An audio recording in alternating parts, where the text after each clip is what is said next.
All right, my name is Heather Gray, and the program is Just Peace, and you're listening to WRFG-Atlanta 89.3 FM. Tonight, I'm thrilled to tell you we're going to be talking with Dr. John Higginson about South Africa. We're going to focus a lot on the Soweto Student Uprising, the 40th anniversary of the Soweto Student Uprising took place last week, actually, on June the 16th. But let me tell you a little bit about John Higginson. He has recently come out with a book entitled Collective Violence and the Agrarian Origins of South African Apartheid from 1900 to 1948. And we're going to be talking some about this as well as it relates to the Soweto Student Uprising. This book examines the dark odyssey of official and private collective violence against rural African population and Africans in general during the 2 generations before apartheid became the primary justification for the existence of the South African state. John Higginson discusses how Africans fought back against the entire spectrum of violence ranged against them, demonstrating just how contingent apartheid was on the struggle to hijack the future of the African majority. John Higginson is a professor of history at the University of Massachusetts Amherst. He is also a research fellow in the College of Human Sciences in the Department of History at the University of South Africa in Pretoria, South Africa. He is the author of A Working Class in the Making, Belgian Colonial Labor Policy, Private Enterprise, and the African Mine Workers, from 1907 to 1951. That came out in 1989, actually. He has written numerous articles and book chapters on South Africa and the regional economic system of Southern Africa. And before we go to John Higginson, I just want you to know that the opinions expressed on Just Peace do not necessarily reflect those of Radio Free Georgia Broadcasting Foundation Incorporated, its staff, or volunteers. John, welcome. Thank you. Welcome to WRFG. Thank you for that generous introduction. It's a pleasure. It's a pleasure. So this is WRFG, your community radio station, actually, here in Atlanta, and it's just a treat to be able to talk with you. I'm reading some of the chapters of the book on South Africa, the origins of the South African apartheid system, or the rural impact of it all, the agrarian impact. It was just so incredibly impressive and also so complex.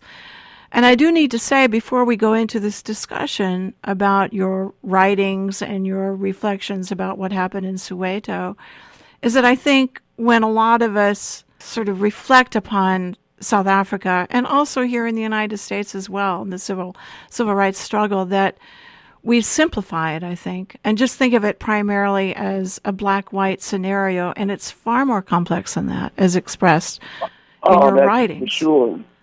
That's absolutely true. So tell us a little bit about your book. And I'm curious, you selected two communities, actually, in South Africa that you're talking about primarily. But tell us about this latest book and just an overview about what led to the apartheid system. That's a loaded question, probably, sure. But go ahead. Sure.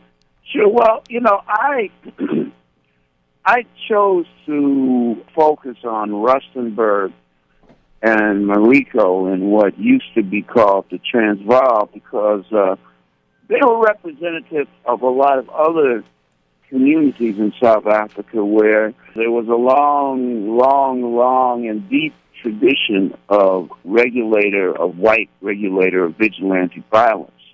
And Rustenburg and Mariko exemplified this tradition in the most dramatic way.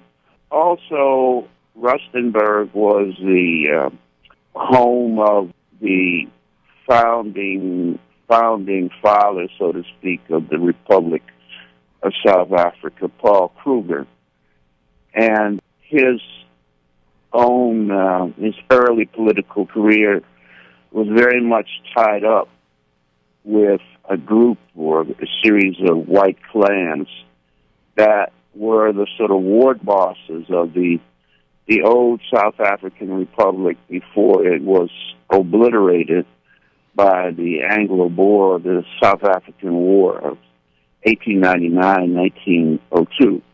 So that's why I decided to to start with them because they most exemplify the sort of hard edge of white supremacy in South Africa. In the same way, let's say, that Edgefield County, South Carolina, and Caddo Parish, Louisiana, exemplify the same thing in the United States. This is another point that you bring up quite a bit, actually, as you're talking about these communities, is as far as the white community in South Africa, the conflicts between those of Dutch descent and English. That's quite profound, actually. Oh, yes. It certainly was and remains still is to some extent. But I think, one of the things that apartheid did was to enable the old quarrels among English-speaking whites and Afrikaans-speaking whites.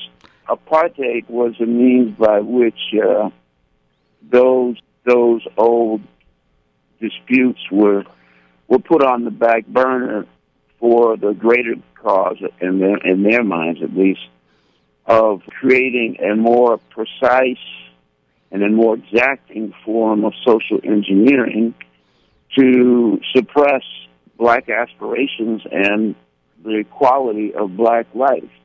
And we can never forget that South Africa is a modernly industrialized country and has been so at least since the end of the 19th century. And, its industrialization was rapid, although it was selective around mining and some moderate manufacturing. But after that point, South Africa became an industrial country. And even though agriculture still played a prominent part, it was the extraction of diamonds and gold, particularly gold, that ensured its continued industrial expansion in South Africa, because on the eve of the South African War of 1899, South Africa was producing somewhere between 1/3 and 1/2 of all the gold in circulation in the global economy at a time when every major industrial country had gone on to the gold standard. So for that reason, South Africa's future and its future economic pattern became not only important to black and white South Africans, but it became important to the entire global economy.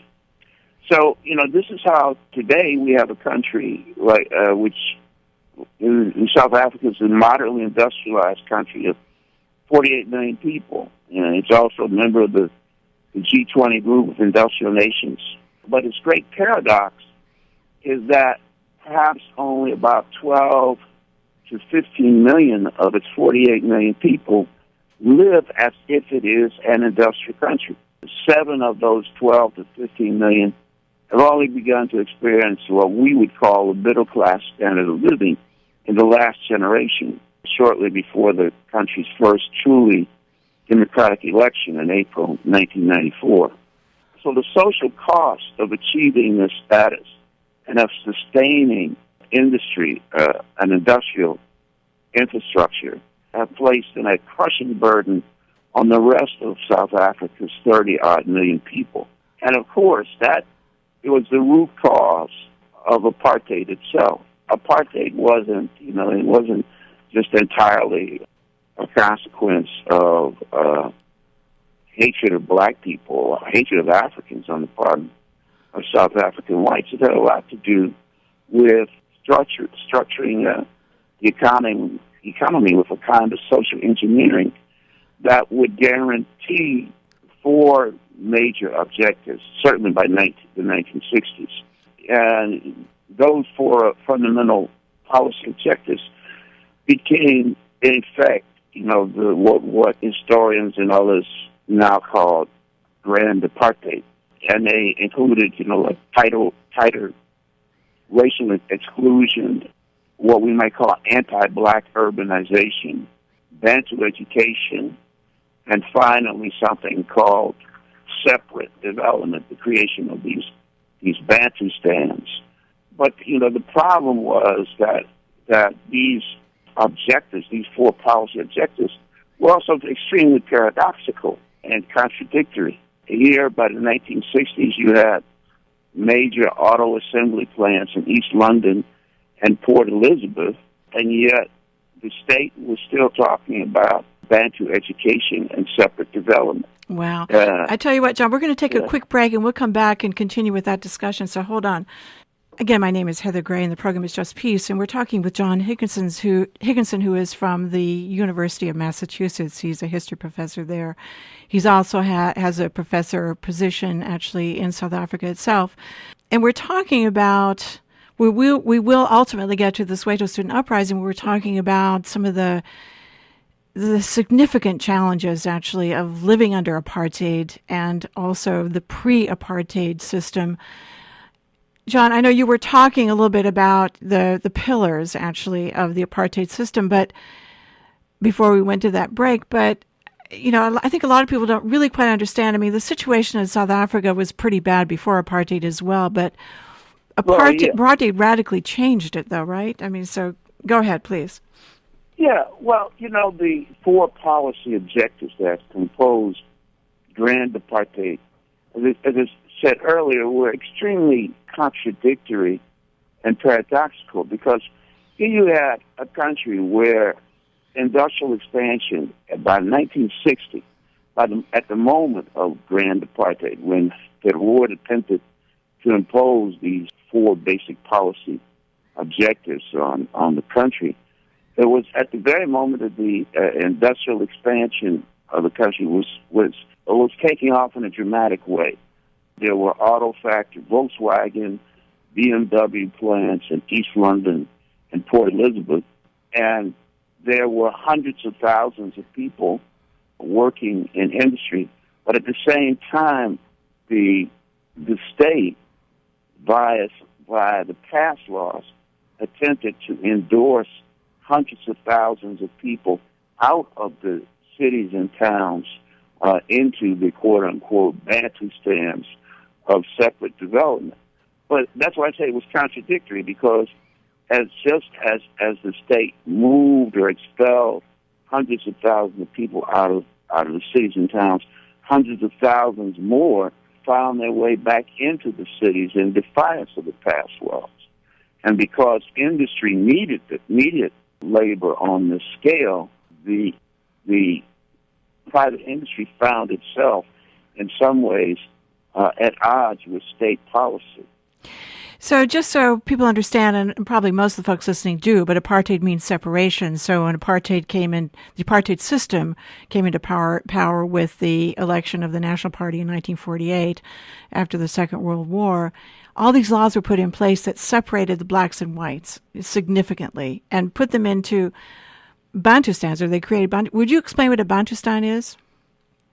Yeah, well, what it was basically the old areas that had been proscribed or spelled out with the passage of something called the Land Act of 1913. Now, the Land Act, again, people think of the Land Act as a sort of foundational legal framework of apartheid. But the problem with the Land Act when it was first passed was that the state did not create any special police force or any special judicial department to actually enforce the expropriation of black people who had land or who had access to productive land. And so it went through the Land Act went through several iterations. And the iteration or the version of the Land Act of 1933 really was the first instance, the first example of the Land Act, the first version of the Land Act that really expropriated blacks in a direct kind of way. It came in tandem with a whole series of very punitive laws that were passed by the Herzog, J.B.M. Herzog's old nationalist government, including Force Act, other acts that enabled employers to engage in corporal punishment, to impose corporal punishment on their black employees.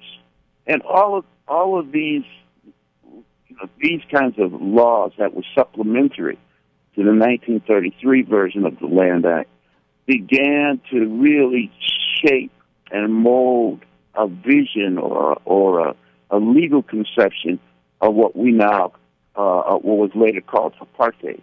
And it's interesting, too, that the people in many ways who gave apartheid its foundations were also those people, those whites or Afrikaners in the Hartshorne government who did not want South Africa to enter the Second World War on the side of the Allied powers. Rather, they wanted to remain neutral, or in some cases they wanted to actively side with the fascist powers, with the Axis powers during the Second World War. Yeah, that's a really important point, because in the various violent actions by some of the white South Africans against black South Africans, that many of them were sympathetic with or associated with Nazi entities?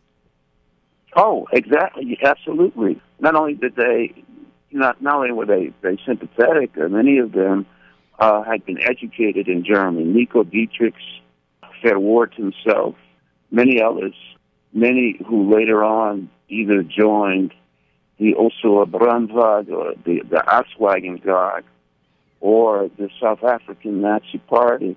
Many of them had spent their formative years in the Third Reich and continued those connections through the war. But South Africa did go in on behalf of the Allies. It did, right, ultimately. But yeah, that was under enormous objections.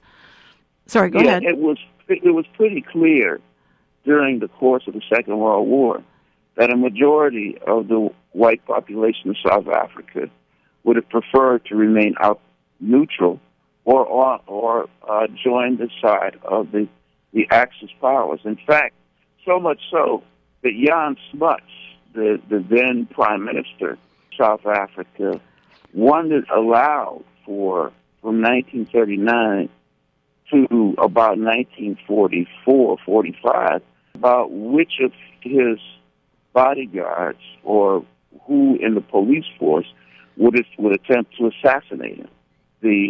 Many of the OB or Oslo Brandwag fascists and the South African Nazi Party members were either sequestered or imprisoned during the Second World War, but it was even in the newspapers of the time, it talked about how they basically checked out of these areas of confinement on the weekend. In fact, when the war was coming, the Second World War was coming to an end, there was an editorial, I think it was in the Rand Daily Mail, which said that, well, Smuts is now contemplating emptying out the prisons and the confinement camps of Nazi sympathizers. But what he doesn't know is that they've already been emptied by the people who were charged with guarding these people. Oh, dear. Well, now, there was also some folks in South Africa who had a direct link to Hitler. Is that correct? Oh, yeah. Niko Dietrich, who was head of the South African Broadcasting Corporation right up until the 1970s, regularly reported to Hitler about the sort of political and social temperature in South Africa. On a monthly basis, he would go to Germany and have a meeting with Hitler and others at the Bergskatzen and other places to talk about where the sort of how the white population of the country was trending. And this is the irony of the apartheid era, is that virtually everyone in the governments of Milan, who was the president? The Prime Minister. Prime Milan, Minister, sorry. There was no South African president until Verwoerd. When Verwoerd left the Commonwealth, he then became president. But all of the prime ministers and presidents up to P.W. Botha, at least, had cabinets or ministers in their cabinet who had all been imprisoned or at least sequestered during the Second World War for Nazi activity. I mean, that's who these people were. At least that's who their leadership was. Let me just tell our listeners that you are listening to WRFG-Atlanta 89.3 FM. My name is Heather Gray, and the program is Just Peace, and we're talking with Dr. John Higginson from the University of Massachusetts about the apartheid system. And we will ultimately get to the Soweto Student Uprising that had its actually 40th anniversary last week on June the 16th. John, there's so much to talk about. I think we could just go on and on forever about all of this, but because it's so complex and there's just so much in this history of South Africa. But I do want to ask you about the role that the Americans played in teaching some of the South Africans about torture. Would you talk a little bit about that? Oh, well, yeah, I mean, look, that was, of course, one of the ironies of the post-Second World War era, is that, the NATO powers, including the United States, after the show trials in Nuremberg and those in Tokyo, there was no attempt to censure authoritarian states, the existing authoritarian states that would be Spain, Portugal, and South Africa. There was no attempt to, in fact, what the post-war period looked like, mainly because of under the sort of cloak of anti-communism, many of these NATO countries, particularly the United States, embraced these authoritarian states. They were, to quote one American president, who would say, yes, so-and-so is a dictator, but he's my dictator. Wow. So there wasn't any attempt to censure South Africa's race policies after the Second World War. And the United States could hardly do that on one level, given the persistence of segregation in the United States.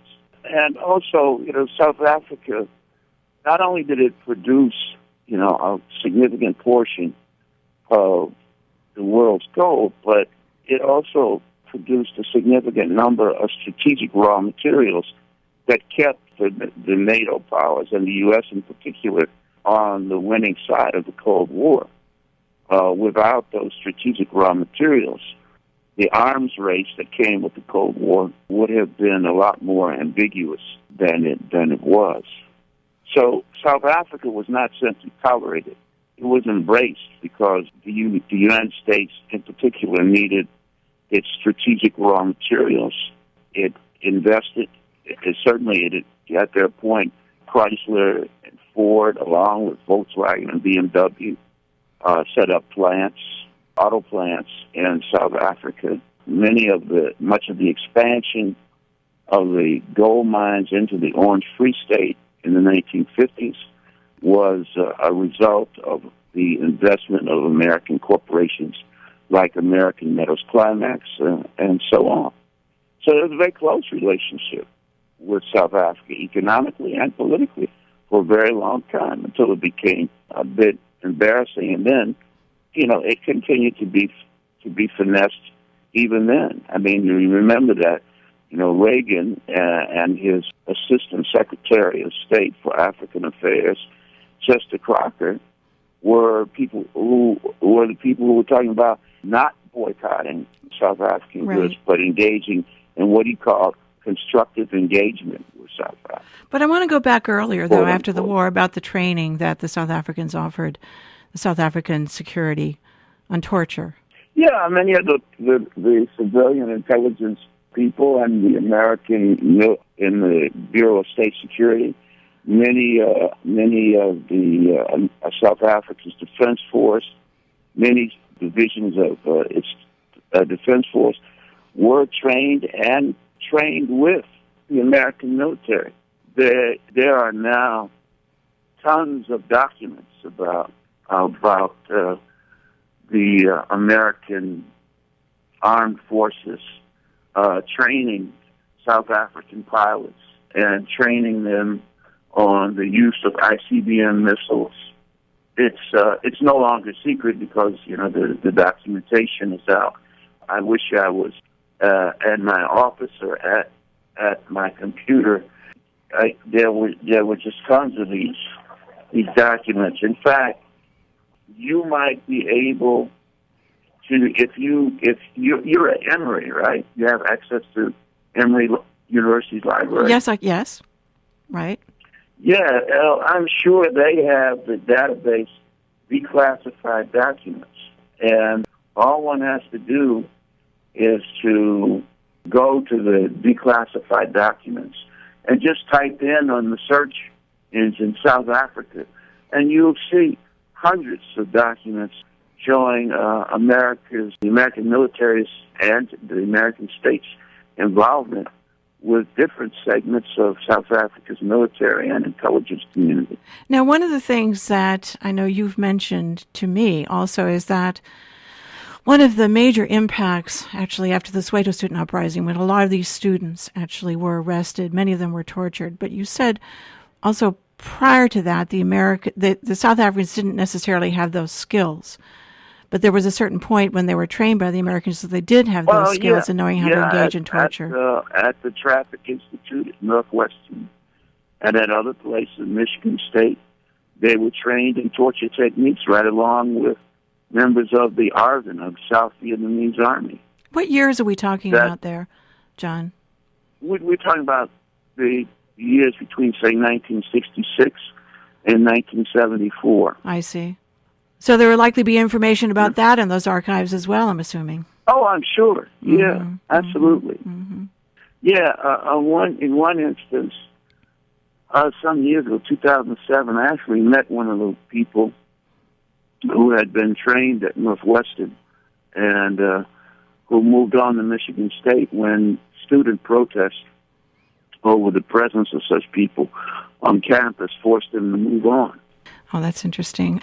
Well, just talking about the apartheid system and, from the early 1900s or the late 1800s up until the end of apartheid, there was enormous violence in the country. And then there were, of course, the liberation organizations like the African National Congress, the Pan-African Congress, the Black Consciousness Movement, and so forth, many of whom were banned by the apartheid government. They set up their infrastructure outside of South Africa and in other countries in the world, here in the United States as well.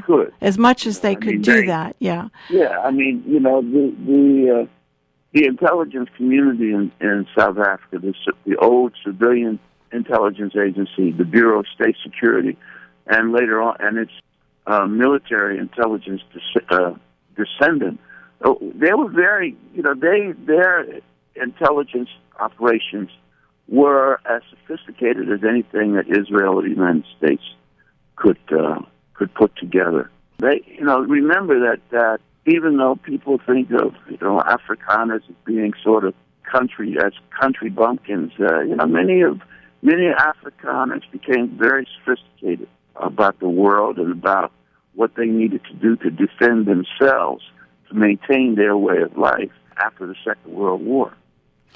Well, the reason I was bringing this up is because I know at one point the apartheid government thought that, all right, so a lot of these liberation organizations are now, they've been banned, a lot of them are out of the country, a lot of the leaders have been arrested, and so forth, thinking that they were not going to have that much of a challenge from Black South Africans who were continuing to be oppressed under apartheid. But that wasn't the case, right? There was a sizable reaction by Blacks. So let's talk a little bit about that. I don't know if you remember, if you're old enough to remember this film starring Humphrey Bogart and Adolph Menjou called Casablanca. Yes, of course. You remember that Adolph Menjou played the Vichy police officer in Casablanca in Morocco, and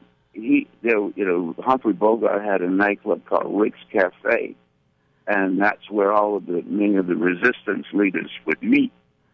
And so he and the police chief had a deal that he would warn the resistance leaders to clear out of the cafe when the police raid was going to happen. And Adolf Menzies' line in that movie, the sort of line he was known for, was round up the usual suspects.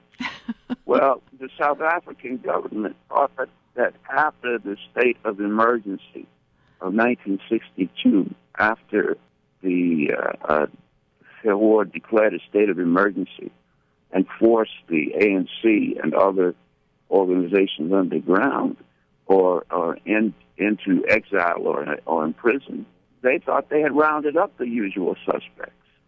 But what they didn't sufficiently grasp is that industrial expansion would create a new kind of leadership that grew out of the experience of trying to impose this kind of authoritarian social engineering on every aspect of life.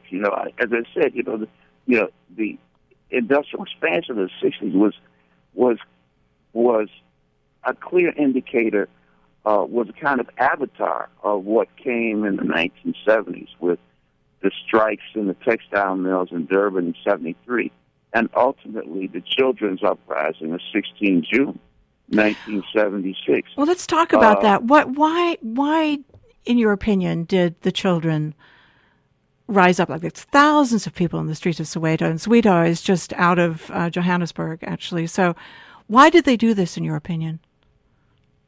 Well, because, as you said, South Africa experienced a dramatic form of industrial expansion in the 60s. And, of course, these young people looked forward to a world where they could participate in the sort of social benefits of industrial expansion. And for the state under Forster to attempt to impose Afrikaans as the medium of instruction in secondary schools meant then that many young Africans would not be able to participate in this new wave of industrial expansion as workers or in any other capacity. Because the industrial infrastructure was largely using English? Yes, because the language of industrial expansion was English. Yeah, right. And not Afrikaans. Yeah. And the students would often say they didn't want to be instructed or have to focus on the language of the oppressor, they said. Yeah, also Afrikaans would guarantee that if they began to think and do their subjects in Afrikaans, it would guarantee that at best they would be domestic servants. Mm-hmm. That they would always be subservient to the state's whims and aspirations. But the other thing, John, that's what Bantu education, that was called Bantu education that they were, exactly, that was imposed on them. That's what it was about, right? To be servants, right? Basically? Is that correct? Exactly right. I mean, Verwoerd said it. I mean, Verwoerd was simultaneously rational and perverse. I mean, in the sense that he said, what is the use teaching a Bantu higher mathematics if he will only be a servant in the world to come? So he was very clear about how every aspect of apartheid was locked into the gears of the largest social and political machine that would keep the lid on the black majority.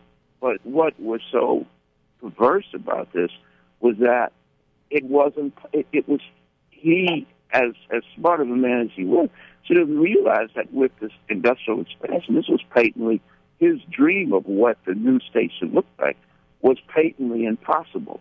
But of course, what he thought and what his predecessors or successors thought was that the quote unquote Bantustans, or separate nations as they called them, these sort of phony countries like Venda and Botswana, they thought of these places as safety valves, that the most militant and the most unruly or more difficult African industrial workers could be relegated through the caste system to these Bantu homelands.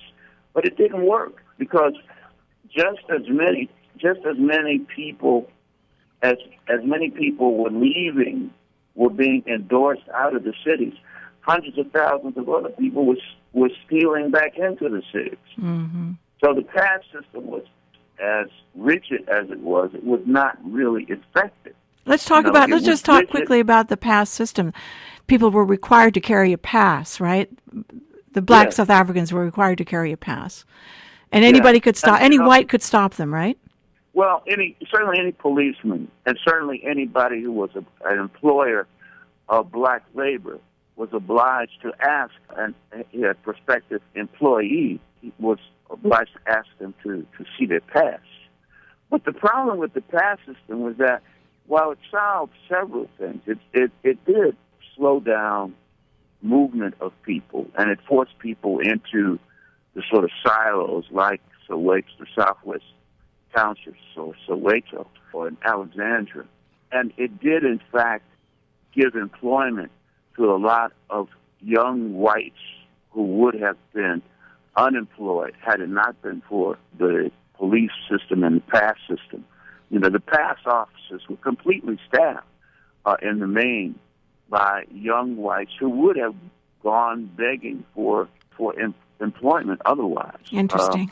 And we have to remember that apartheid, that while it was a means to engineer to keep the aspirations of allegedly to keep the aspirations of Africans down, its principal function was to ensure that white people, that the majority of whites, would not sink or would not slip into a standard of living that was close or similar to the characteristic African standard of living. Yeah, it's just interesting. So much of this is... Go ahead, sorry. So all of these institutions, the pass offices, the endorsement system, the expansion of the police, these were basically make-work affirmative action programs for Afrikaans-speaking whites. Wow. Let's just get back to Soweto. Our time is just going so quickly here. There's so much to talk about. Mm-hmm. Now, thousands of students came out in the streets of Soweto on June the 16th, 1976. Some, there are estimates of anywhere like, say, 125 to 700 students who were killed by the South African police when they came out. This was, and this made just huge international news. Some are inclined to think that this was really the sort of one of the major beginnings of the downfall of the apartheid system. I don't know if... it certainly was. Yeah. It certainly was, but it was also paradoxical in this sense. As a result of the boycotts of the public school systems, however deformed they were or inferior they were as a result of apartheid, the fact of the matter is that South Africa is the only industrial country that we know of where public education for the broad majority of the population came to a dead standstill for a generation. And so certainly the popular protest was important in freeing the country, but it also left a large number of South Africans at a decided social disadvantage. I mean, you have people in South Africa now, you have people who are less well educated than their grandparents, right? Which is why the unemployment figures for South Africa is so high, or that's certainly a contributing factor to that. I'll give you a very specific example that I know about because I talked to some of the industrialists associated with the BMW plant in East London.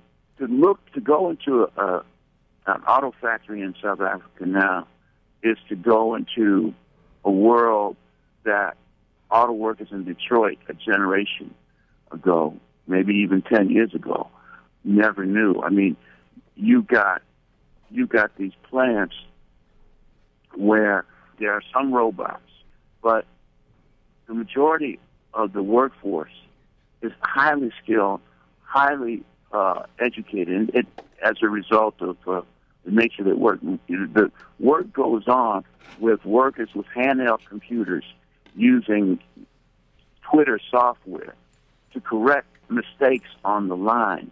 So in order to work in that kind of industry, you have to have a high level of literacy and numeracy, a relatively high level. And the sort of paradox is that with South African schools having come to a dead standstill for over a generation, those plants, those highly modernized auto plants in East London and Port Elizabeth, are running uphill to find, say, the potential 200,000 workers they need to fill the places of the people who will retire within the next 5 years. Wow. And I asked one official in the BMW plant, I said, well, what will happen if you don't? They're now engaged in a lot of what they call rapid adult basic education training in order to make up for the potential shortfall in terms of workers. But I asked one of the German industrialists, I said, well, what happens if you don't meet your quota? And he said, well, we'll just pull up stakes and move the plant to Brazil or China. Because nowadays, within 3 weeks, you can put an entire factory, which employs 4,000 to 8,000 people. You can put it on a ship, on two ocean liners, and get it somewhere else within 3 weeks. This reminds me of what I've often thought about unjust systems. In the end, it costs everyone an enormous amount, actually, to recover from injustice. And that's what we're seeing in South Africa. Yeah. Yeah, that's the paradox of South African liberation, so to speak. Mm-hmm. Mm-hmm. As I said, out of a population of about 48 million, 12 to 15 million people, not all of them white, many black people, are now living in a sort of middle class comfort zone. But the problem is, how is it possible to absorb, say, another 15, 20 million people in 20 years with the education system as it is presently conceived? Yeah, John, another thing that you've mentioned to me also is that in the Orange Free State, when one of the apartheid laws is separating the races, there were white South Africans married to black women. And so what happened there? Tell us a little bit about that. Well, at the end of the 1950s, when I can't think of the prime minister between Hort and Milan now. He was a Transvaaler. His name starts with a T, but I still haven't been able to think of what his last name was.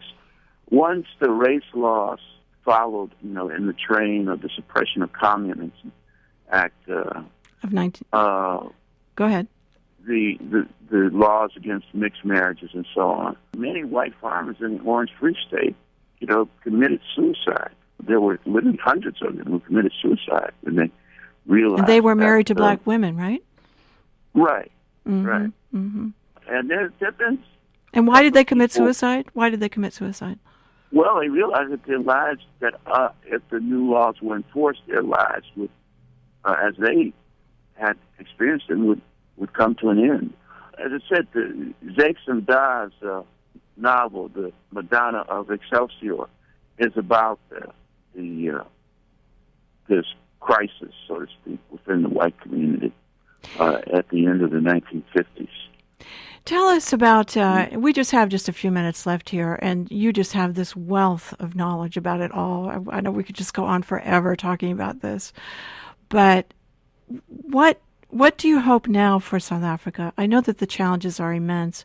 It's my understanding also that a lot of the monies in the public coffers were removed before the African National Congress or before Nelson Mandela assumed his presidency, is my understanding, that leading to the fact that a lot of the plans they had, they just couldn't do. They didn't have the resources for it. But I don't know if that's correct or not. That was part of the, that was a catalyst for the cynicism that I think has set in among some of the ANC leadership. And it's extremely destructive, when you think about where things are now. Because a lot of that money, is my understanding, is in Swiss banks, if I'm not mistaken. Most, I would say, to be quite honest with you, that while you have many young people who are still in the ANC, who have a vision of the future, those people who actually have their hands on the power, not just Jacob Zuma, but people like Cyril Ramaphosa, others, with the exception of maybe people like Kagame Motlanthe, they have no vision of the future. They don't even have no vision of what's going to happen 5 years from now. Mm-hmm. And so if you come to those conclusions, then what do? You become corrupt. You engage in corruption because you don't really think there's going to be a future. And let me just jump in here a sec. I just want to explain also that the money taken out of the public coffers was not thanks to the ANC, but it was the National Party folks and other corporate entities that wanted to make sure the money was taken out of South Africa. Yeah. Okay. And that what we have to understand is that in many ways the ANC is now faced with a problem that is analogous to what the last three Afrikaner nationalist governments were faced with, where you have very highly intelligent, very capable people at the top of the party or the state, but if you go one layer down, there's no one. You have to go 3 or 4 layers down to get the kind of leadership you need to run the country. And that's the dilemma of the ANC at this particular juncture. Well, John, I want to thank you. We're going to have... Sorry. Go ahead. Which is why you've gotten people like Julius Malema on one hand and people like Tara Sitwale leaving the ANC and forming other kinds of political organizations.